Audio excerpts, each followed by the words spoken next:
1970లు 80లు 90ల్లో పిల్లలు ఇప్పుడు పెద్ద పెద్దవాళ్లు అయిపోయినా కానీ బాల్య స్మృతులు తాజాగానే ఉంటున్నాయి.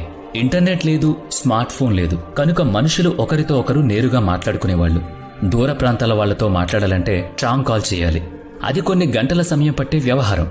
ఊళ్ళో ఒక్కరి ఇంట్లో బ్లాక్ అండ్ వైట్ టీవీ ఉంటే చాలు, పిల్ల జల్ల అంతా కూడా దాని చుట్టూ గుమిగూడేవాళ్లు. రామాయణ మహాభారతాలు, శక్తిమాన్ సీరియళ్లు, ఒకరోజు చిత్రలహరి, మరో రోజు చిత్రహార్, ఆదివారం సినిమా, మధ్యలో వచ్చే ప్రకటనలతో సహా అన్ని అద్భుతాలే. టీవీలు లేని వాళ్లు రేడియోలో క్రికెట్ కామెంటరీ వినేవాళ్లు. రహదారుల మీద అంబాసిడర్ కార్లు తిరిగేవి, బజాజ్ స్కూటర్లు పరిగెట్టేవి, హీరో సైకిళ్లు నడిచేవి. మారుతి 800 కార్ అంటే అబ్బా అదో గొప్ప, యమహా RX100 సౌండ్ వింటే అదో కిక్కు. ఒక్క బజాజ్ చేతక్ మీద 5 నుంచి 6 కుటుంబ సభ్యులంతా ప్రయాణించేవాళ్లు. ఏడు పెంకులాట, బంతాట, వీపు చట్నీలు, దాగుడు మూతలు, నేలాబండ, చెడుగుడు ఆట, ఖోఖో, వంగుదూకుళ్లు, కళ్లగంతలు, వీరి వీరి గుమ్మడి పండు, వీరి పేరేంటి అంటూ కళ్ళు మూసి పేరు చెప్పడం. చివరకు ముక్కు గిల్లులు కూడా ఒక ఆటే.